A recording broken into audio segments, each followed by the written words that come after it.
नमस्कार, स्वागत है आप सभी का एएन टीचिंग के इस यूट्यूब फैमिली में। और मैं हूं Aditya, AN teaching YouTube family की तरफ से। कैसे हैं आप सभी? उम्मीद करते हैं आप सभी अच्छे होंगे, स्वस्थ होंगे और सुरक्षित होंगे। जैसा कि आप सभी को पता है, एसटीटी री एग्ज़ाम को टारगेट करते हुए हम प्रत्येक दिन आपके सामने वीडियोज़ ला रहे हैं। और आज ये वीडियो का हमारा 7वां सीरीज़ है। मतलब कि इससे पहले हमने 6 सीरीज़ को बना चुका है। अगर आप नहीं देखे हैं, डिस्क्रिप्शन में लिंक दिया होगा, वहाँ पर जाकर सबसे पहले क्लिक करके उस सारे सीरीज़ को देख लीजिएगा, या हमारे चैनल पर उसका प्लेलिस्ट बना हुआ है। प्लेलिस्ट में भी जाकर आप हमारे पूरे सीरीज़ को डेज 1 से लेकर डेज 6 तक के वीडियो को देख सकते हैं। और आज सुबह में ही हमने शिक्षण कला से संबंधित कुछ महत्वपूर्ण प्रश्न को डाला था व्याख्या के साथ में। और आज का जो सीरीज है, शाम का सीरीज, वो भी आपको महत्वपूर्ण क्वेश्चन का ही है। और क्वेश्चन को उसको देखिएगा कैसा लगता है आपको। उसके बाद में सकारात्मक कमेंट आप जरूर कीजिएगा। और कल जो है रीजनिंग का वीडियो फिर सुबह आपके पास आएगा। लगातार हम आपके साथ प्रयासरत हैं। रीजनिंग का वीडियो कितना लोग देखने के लिए इच्छुक है, प्लीज़ कमेंट में ज़रूर बताइएगा। आप हमको मोटिवेट कीजिए, फिर हम आपके लिए वीडियो अच्छा बनाते रहेंगे।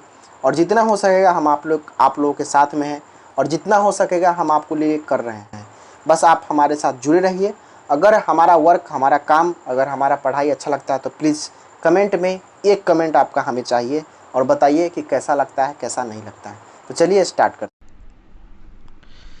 जैसा कि क्वेश्चन आपके स्क्रीन पर दिख रहा है, इसमें क्वेश्चन क्या कर रहा है, सबसे पहले इसको समझने की हम लोग कोशिश करेंगे। क्वेश्चन नंबर 27 ये कहता है कि शिक्षण से अधिगम पर बल देने वाला परिवर्तन हो सकता है। मतलब कि जो टीचिंग से है वो लर्निंग पर किस प्रकार से बल देता है, वह परिवर्तन हमारा कैसा होना चाहिए, किसके द्वारा हम बच्चों को परिवर्तित कर सकते हैं। ऑप्शन नंबर 1 देखिए आपके सामने क्या है, परीक्षा परिणामों पर केंद्रित होकर। मतलब कि हम लोग टीचिंग से एक बच्चे को कैसे सिखा सकते हैं, उसके अधिगम में, उसके लर्निंग में कैसे परिवर्तन कर सकते हैं। लर्निंग के बारे में तो आप सभी को पता होगा, अधिगम का मतलब होता है लर्निंग, और लर्निंग का मतलब होता है सीखना। सीखना मतलब लर्निंग। अगर आप बीएड किए होंगे तो उसी समय आपको प्रशिक्षण कॉलेज में आपको ये चीज़ें बताया जाता है। जो सबसे पहला जो टॉपिक होता है वो अधिगम ही होता है, लर्निंग होता है। उसमें यही कहा जाता है कि बच्चे अपने अनुभव के द्वारा जो व्यवहार में परिवर्तन करते हैं वही लर्निंग होता है, वही अधिगम होता है। जब तक आपको एक्सपीरियंस ना हो तो आप अपने व्यवहार में परिवर्तन नहीं कर सकते हैं। जैसे एक बहुत ही सिंपल सा उदाहरण इसमें बताया जाता है हमेशा, कि मान लीजिए कि बच्चे के पास में एक मोमबत्ती रख देंगे, मोमबत्ती जो जल रहा है, और एक बच्चा यहाँ पर जो खेल रहा है, तो बार बार उस मोमबत्ती के पास जाने का प्रयास वो करता है। और जब वह बच्चा इस मोमबत्ती के पास चला जाता है तो ये मोमबत्ती का जो लौ जल रहा है, इस लौ में अपना हाथ डालने की कोशिश करता है यह बच्चा। और जब आप उस समय उसको रोकेंगे तो वह नहीं रुकेगा, और वो लौ में हाथ डालता है। लौ में हाथ डालने के बाद उसका हाथ जलता है तो तुरंत अपने व्यवहार में परिवर्तन करता है, हाथ को पीछे खींच लेता है और उस मोमबत्ती से दूर भागता है। मतलब वहाँ से हटने की कोशिश अब करने लगता है, क्योंकि उसे अनुभव हो जाता है, ये एक्सपीरियंस हो जाता है कि मोमबत्ती के लौ में हाथ डालने पर क्या होता है, जलन होता है उंगली में। ठीक है, इसीलिए वो अपने व्यवहार में परिवर्तन करता है। मतलब आप जब उस बच्चा को दोबारा फिर मोमबत्ती के लौ के पास ले जाएंगे और ज़बरदस्ती हाथ उसमें डालने के लिए कहेंगे तो बच्चा अपने हाथ को पीछे की तरफ खींचता है। मतलब वो क्या है, व्यवहार में उसका परिवर्तन है, वहीं उसका बिहेवियर में चेंजेज है। तो वह किसके द्वारा, मतलब बच्चा यह सीख गया है कि भाई मोमबत्ती के लौ में हाथ डालने पर हमारा हाथ जलता है। तो यही अधिगम है, यही है सीखना, यही है लर्निंग। अनुभव के द्वारा जो बच्चे व्यवहार में परिवर्तन कर लेते हैं वही तो लर्निंग है। तो यहाँ पर क्या करा, ऑप्शन नंबर 1 बाल केंद्रित, ऑप्शन नंबर 1 करा है परीक्षा परिणामों पर केंद्रित होकर, बाल केंद्रित शिक्षा पद्धति को अपनाकर, रटने को प्रोत्साहित करके, और अग्र शिक्षण की तकनीकी अपनाकर। अब यहाँ पर सबसे पहले आपको यह बात समझना है, क्या समझना है कि देखिए, मतलब कि शिक्षण से अधिगम पर बल देने वाला परिवर्तन हो सकता है। केवल जो है रिजल्ट पर बेस हमारा सीखना नहीं होना चाहिए। मतलब कि हम तुमको इतना सिखाएंगे कि तुम्हारा रिजल्ट आ जाएगा, तुम अच्छा कर जाओगे, तुम्हारा नंबर अच्छा आ जाएगा। तो इस पर बेस होकर के कभी भी बच्चों को शिक्षा नहीं देना है। इसीलिए ऑप्शन नंबर 1 गलत हो गया। ऑप्शन नंबर 2 कहता है बाल केंद्रित शिक्षा पद्धति को अपनाकर। तो बाल केंद्रित शिक्षा पद्धति के बारे में हमने बहुत ही बताया है। अगर आप नहीं देखे हैं तो सबसे पहले हमारे पिछला वाला वीडियो आप देख लीजिए। ठीक है, जो भी पीछे वीडियो हम बनाए हैं उसको पहले देख लीजिए। हमारे चैनल पर प्लेलिस्ट बना होगा, उस प्लेलिस्ट में सारे वीडियो को हम एक क्रम से सजा दिए, वहाँ पर जाकर के आप पिछले वीडियो को देख सकते हैं। इसमें हमने बाल केंद्रिता के बारे में चर्चा किया है। बाल केंद्रिता जो होता है, केंद्र में बालक होता है, यह त्रिध्रुवीय सिद्धांत के अंतर्गत में आता है। ऊपर टीचर होता है, बीच में बालक होता है, और यहाँ पर पाठ्यक्रम होता है जिसको हम लोग करिकुलम कहते हैं। ठीक है। तो बाल केंद्रित शिक्षा पद्धति को अपनाकर, बाल केंद्रित शिक्षा पद्धति को अगर आप अपनाएंगे तो ये समझिए कि बालक का सर्वांगीण विकास हो पाएगा और बालक का चहुमुखी विकास हो पाएगा, मतलब चारों तरफ से ऑल ओवर डेवलपमेंट बच्चा का करा सकते हैं। ऑप्शन नंबर 3 कहता है कि रटने के प्रोत्साहित करके, कभी भी रटने को प्रोत्साहित करके आप बच्चों को नहीं सिखा सकते हैं। आप कहें कि ये चीज़ तुम रट जाओ, तुम अच्छा कर जाओगे, तो ये कभी भी नहीं हो सकता है, इसीलिए ऑप्शन नंबर 3 भी गलत, ऑप्शन नंबर 1 भी गलत। देखिए ऑप्शन को शिक्षण में आपको छांटना है, जितना ज़्यादा छांटने का ढंग आपके अंदर में हो जाएगा उतना ही जल्दी आप शिक्षण को समझ पाएंगे। ऑप्शन नंबर 4 कहता है अग्र शिक्षण की तकनीकी को अपनाकर, मतलब कि आप सीखने पर बल इसलिए देंगे क्योंकि अभी जिस क्लास में बच्चा पढ़ रहा है उस शिक्षण विधि को न बता करके आगे की केवल टेक्निक को आप बताएंगे तो बच्चा सीख जाएगा, नहीं। अरे जिस क्लास में है, जिस लेवल में है, जिस स्तर में है, पहले उस बात को उसके टेक्निक को वो बच्चा नहीं समझेगा तो आगे की टेक्निक को समझने में उसका रुचि ही नहीं लगेगा, ठीक है। तो यहाँ पर सबसे पहले आपको बात ये समझना है कि ये भी हमारा ऑप्शन गलत हो गया, मतलब कि सिखाने की प्रक्रिया में ना ही ये शामिल है, ना ही ये शामिल है और ना ही ये शामिल है। तो शामिल हमारा कौन है? ऑप्शन नंबर 2, मतलब बाल केंद्रित शिक्षा पद्धति को अपनाकर। अगर हम लोग चाइल्ड सेंटर्ड एजुकेशन सिस्टम के द्वारा बच्चों को पढ़ाएंगे तो शिक्षण से काफ़ी अधिगम पर बल देने पर काफ़ी बच्चे में चेंजेज आ सकता है, परिवर्तन हो सकता है। इसीलिए हम लोग ऑप्शन नंबर 2 के साथ में जाएंगे। इस क्वेश्चन का जो सही उत्तर है वो ऑप्शन नंबर 2 है। आगे बढ़ते हैं क्वेश्चन नंबर नेक्स्ट की तरफ। नेक्स्ट क्वेश्चन देखिए क्या कहता है, निम्नलिखित में से कौन सी प्रगतिशील शिक्षा की विशेषता है? प्रगतिशील शिक्षा का मतलब होता है प्रोग्रेसिव एजुकेशन। याद रखिएगा, प्रोग्रेसिव एजुकेशन के बारे में हमने पहले भी बताया है कि जो प्राचीन युग में जो शिक्षा पद्धति थी वो बहुत ही जटिल था और उस जटिल शिक्षा पद्धति को बदलने का काम किया हमारा कौन सा? Progressive education. पहले बच्चों को केवल थ्योरेटिकल नॉलेज दिया जाता था, कोई भी गतिविधि या क्रियाकलाप के द्वारा बच्चों को नहीं दिया जाता शिक्षा। लेकिन प्रोग्रेसिव एजुकेशन जब से आया तो बच्चों को कहीं ना कहीं प्रोग्रेस कराने के लिए, प्रगतिशील बनाने के लिए कहीं ना कहीं एक्टिविटी बेस्ड लर्निंग पर ध्यान दिया गया। ये होता है हमारा प्रगतिशील शिक्षा। कहता है कि इसका विशेषता है, कौन सी विशेषता इसका है? ऑप्शन नंबर 1 के साथ देखिए क्या होता है। ऑप्शन नंबर 1 कहता है कि समय सारणी को और बैठने की व्यवस्था में लचीलापन। ऑप्शन नंबर 2 कहता है केवल प्रस्तावित पाठ्य पुस्तकों पर आधारित अनुदेश। ऑप्शन नंबर 3 कहता है परीक्षाओं में अच्छे अंक प्राप्त करने पर बल। ऑप्शन नंबर 4 कहता है बार बार ली जाने वाली परीक्षाएं। अब देखिए इस पर आपको थोड़ा सा ध्यान देना। देखिए टीचिंग में मेन है आपको चीज़ें को समझना पड़ता है।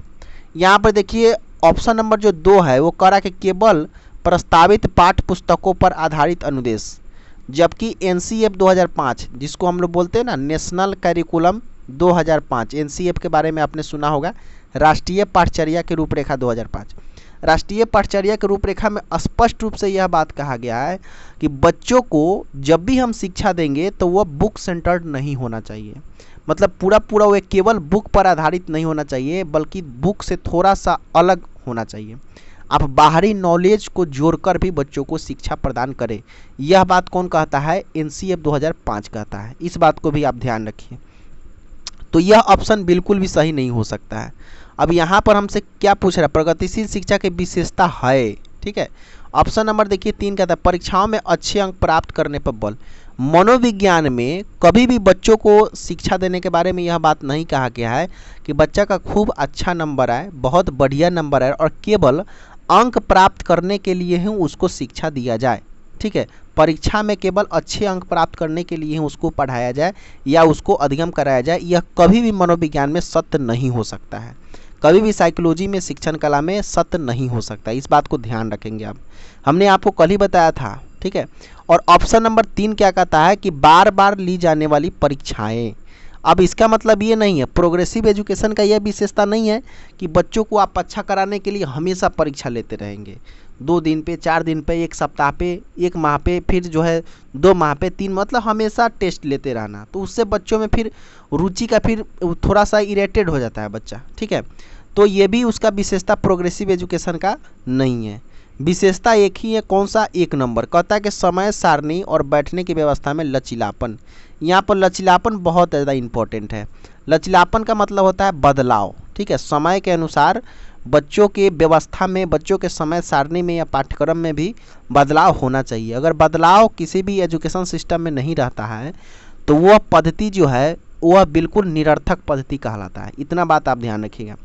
तो यहाँ पर हमको प्रोग्रेसिव एज के हम बच्चे को कैसे प्रोग्रेस कराएंगे, जब समय सारणी हमारा जो टाइम टेबल होना चाहिए, बैठने की व्यवस्था होनी चाहिए, उस सब में पाठ्यक्रम होना चाहिए, सब में बदलाव होना चाहिए, समय के अनुसार बदलाव होना चाहिए। ठीक है, पहले के जो ज़माने में शिक्षा पद्धति थी तो उसमें क्या किया जाता था, लगातार 6 घंटे 7 घंटे 8 घंटे 9 घंटे इस तरह से बैठा कर पढ़ाया जाता था। ठीक है, बच्चे उस समय हार्ड वर्क करते थे, लेकिन अभी ज़्यादा प्रोग्रेसिव एजुकेशन में हार्ड वर्क की ज़रूरत नहीं है, स्मार्ट वर्क की ज़रूरत है। और स्मार्ट वर्क की ज़रूरत को पूरा करने के लिए हमको क्या करना पड़ेगा कि चीज़ें हमको बदलनी पड़ेगी, सभी में लचीलापन लाना पड़ेगा। लचीलापन मतलब बदलाव लाना पड़ेगा। इसीलिए प्रोग्रेसिव एजुकेशन का जो उद्देश्य था, जो विशेषता है, वो विशेषता है समय सारणी और बैठने की व्यवस्था में लचीलापन। ठीक है, चलिए क्वेश्चन नंबर नेक्स्ट पर आते हैं। नेक्स्ट क्वेश्चन क्या कहता है, देखिए, एक बाल केंद्रित कक्षा में बच्चे समानता सीखते हैं। बाल केंद्रित जैसे ही आपको बोलेगा तो आप समझिएगा child centred education. Child centred education का जो केंद्र होता है वो बालक होता है, ये भी बात आप ध्यान में रखिएगा। और उसके बाद में चाइल्ड सेंटर्ड एजुकेशन को एक और नाम से जाना जाता है, जिसको हम लोग प्रजातांत्रिक शिक्षा के भी नाम से जानते हैं। उसके बाद एक और सवाल आप दिमाग में रखिए कि अभी के युग में जो शिक्षा पद्धति चलता है वह हमारा बाल केंद्रित शिक्षा पद्धति है, इसे हम लोग चाइल्ड सेंटर्ड एजुकेशन कहते हैं। ठीक है, इतना बात आपको जब भी बाल केंद्रित आए तो आपके दिमाग में होना चाहिए। अब यहाँ पर क्या कहता है क्वेश्चन, देखिएगा, बाल केंद्रित कक्षा में बच्चे समानता सीखते हैं। क्या सीखते हैं? ऑप्शन नंबर 1, व्यक्तिक और सामूहिक दोनों रूप से, मतलब वो पर्सनल और उसके बाद में सामूहिक दोनों रूप से सीखते हैं, या मुख्य रूप से शिक्षक से सीखते हैं, या केवल मुख्य रूप से टीचर से सीखते हैं, या व्यक्तिक रूप से सीखते हैं मतलब केवल अकेले में सीखते हैं, या फिर समूह में सीखते हैं। ठीक है, तो इस क्वेश्चन का जो सही उत्तर होगा वह क्या होगा बताइएगा। तो बाल केंद्रित शिक्षा में यह बात स्पष्ट रूप से कहा गया कि बच्चे सिंगल और समूह में दोनों के साथ में सीख सकते हैं। और बाल केंद्रिता में यही बात बताया गया है कि कुछ चीज़ें जो होती हैं बच्चों को पर्सनल सिखाई जानी चाहिए और कुछ चीज़ें समूह में भी सिखाई जानी चाहिए, क्योंकि बाल केंद्रिता हमेशा ऑल ओवर डेवलपमेंट की बात करता है। और ऑल ओवर डेवलपमेंट में आपको व्यक्तिगत और सामूहिक दोनों की शिक्षा प्रदान की जाती है कि आपको कुछ चीज़ें जो है इंडिविजुअल आपको कैसे सीखना है, व्यक्तिगत रूप से पर्सनल आपको कैसे सीखना है, और सामूहिक का मतलब ये हुआ कि आपको किसी साथ में कैसे सीखना है। इन दोनों रूपों में बाल केंद्रिता में शिक्षा दिया जाता है।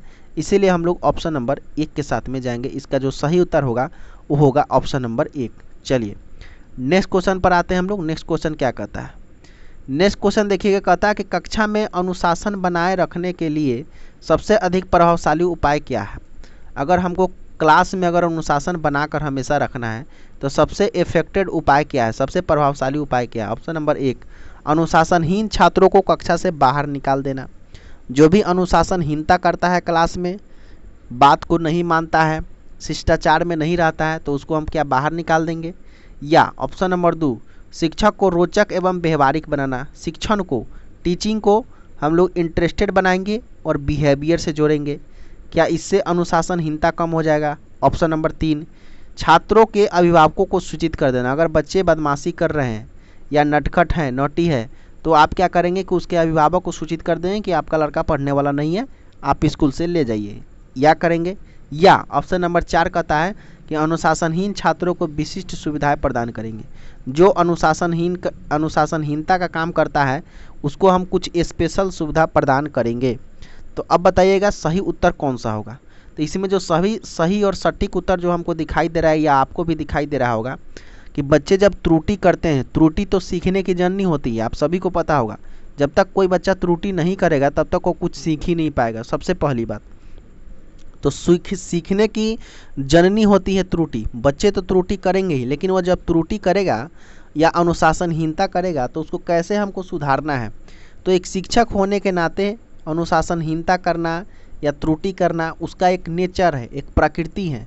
तो उसको क्या करेंगे हम, जो है शिक्षण को रोचक बनाएंगे, इंटरेस्टेड बनाएंगे, व्यवहारिक तरीके से उसको जोड़ने का प्रयास करेंगे, रोचक बनाएंगे और चीज़ों को कहीं ना कहीं बिहेवियर से जोड़ने का प्रयास करेंगे। तब बच्चे जो है अनुशासनहीनता करना छोड़ देगा। इसीलिए ऑप्शन नंबर हम लोग 2 के साथ में जाएंगे। मतलब अनुशासन बनाए रखने के लिए सबसे अधिक प्रभावशाली जो उपाय है वह है कि आपके टीचिंग जो है, हो सकता है देखिए अनुशासनहीन का बहुत सारा कारण हो सकता है। अगर टीचर पढ़ाने वाले नहीं होते या टीचर का पढ़ाई अच्छा नहीं लगता है तो बच्चे कुछ नटखट करने लगते हैं क्लास में, ऐसा देखे होंगे आप। जिसका पढ़ाई अच्छा नहीं लगता है जिस टीचर का, तो बच्चे स्वयं उस क्लास में, उस टीचर के क्लास में नटखटपन करने लगते हैं और उनका एक तरह से कह सकते हैं कि अनुशासनहीन हो जाते हैं बिल्कुल उस क्लास में। तो आपको भी समझना है कि आखिर ऐसा क्यों हो रहा है, दूसरे क्लास में क्यों नहीं ये बच्चे होते हैं, हमारे क्लास में ही क्यों होते हैं। क्योंकि हो सकता है आपका जो टीचिंग स्किल है, जो आपका पढ़ाने का कौशल है, जो आपका लर्निंग स्किल है वो सही नहीं हो, तो उसको रोचक बनाइए आप, व्यवहार से जोड़िए, बिहेवियर से जोड़िए। जब आप पढ़ाने लगे तो इतना समझिए कि बच्चे इतना ज़्यादा आप में खो जाए कि वो अनुशासनहीनता को भूल ही जाए। तो सबसे सही जो जवाब है वो ऑप्शन नंबर 2 है। इसीलिए ऑप्शन नंबर हम लोग 34 के ऑप्शन नंबर 2 के साथ में हम लोग जाएंगे। ठीक है, ऐसा नहीं कि जो अनुशासनहीन होगा उसको हम कक्षा से बाहर निकाल देंगे, ये तो बिल्कुल गलत बात है। सबको साथ में लेकर चलना है, बच्चे तो गलती करेंगे ही करेंगे। ऐसा भी नहीं है कि अगर आपके पास कोई बच्चा पढ़ने है और अनुशासनहीन, तो उसके अभिभावक को हम जो है सूचित कर दिए कि आप अपने लड़के को ले जाइए, पढ़ने वाला नहीं है, ऐसा भी नहीं कर सकते हैं। और उसके बाद में कुछ विशिष्ट सुविधा भी आप उसको प्रदान करने की क्या बात है, अनुशासन ही तो उसको समझाना है, विशिष्ट सुविधा क्या प्रदान करेंगे। इसीलिए हम लोग ऑप्शन नंबर 2 के साथ में जाएंगे। एकदम ऐसे ही क्वेश्चन सब पूछे जाते हैं।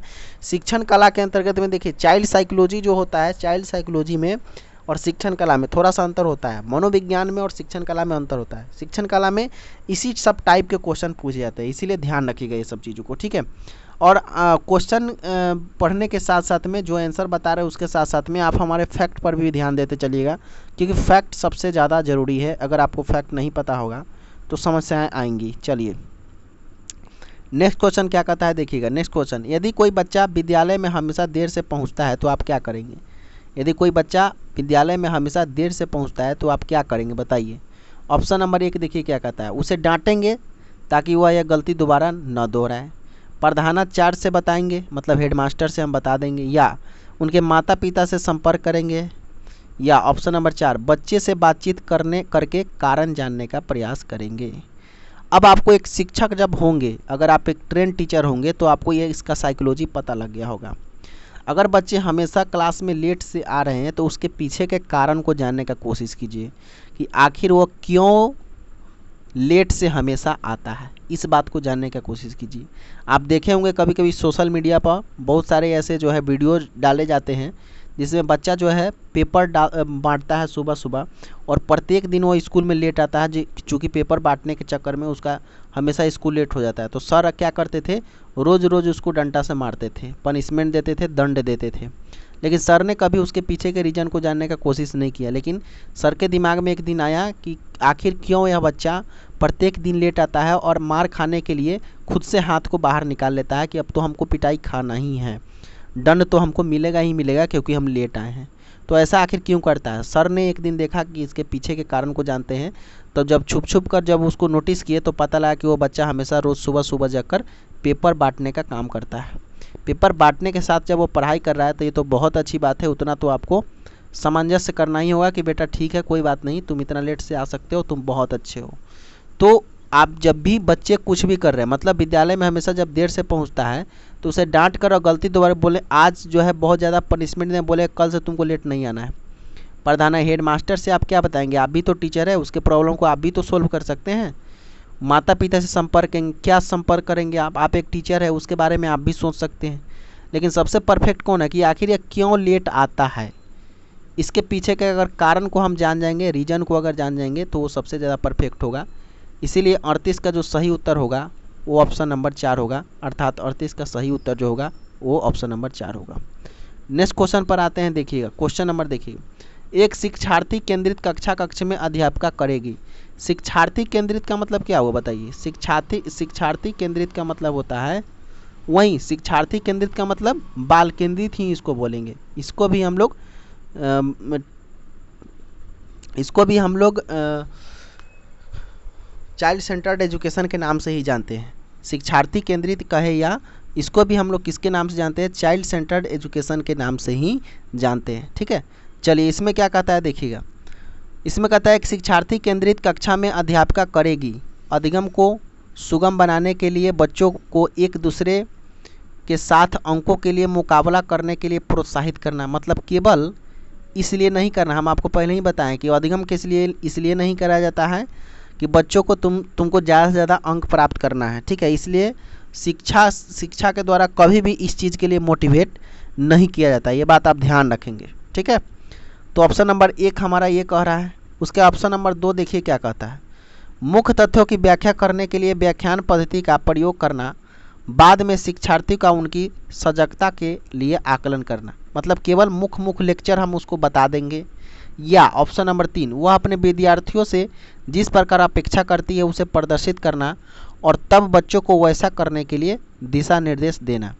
मतलब जैसा बच्चा चाहता है पहले वैसे करेंगे, तब बोलेंगे तुम सब ऐसे करो। या ऑप्शन नंबर 4 कहता है कि इस प्रकार की पद्धतियों को नियोजित करना कि जिसमें शिक्षार्थी अपने स्वयं के अधिगम के लिए, देखिए बहुत अच्छी बात हो गया यहाँ पर सबसे अच्छा बात यहाँ पर कह दिया कि वह अपने स्वयं अधिगम के लिए पहल करने के लिए प्रोत्साहित हो। बच्चा को एक ऐसा पद्धति सिखाएंगे जिसमें बच्चा के दिमाग में यह खुद हो जाएगा कि हम इसको करेंगे और करके सीखेंगे, और जो करके सीखना होता है वो सबसे अच्छा सीखना होता है। ये बात हमको आपको पहले भी बताएं।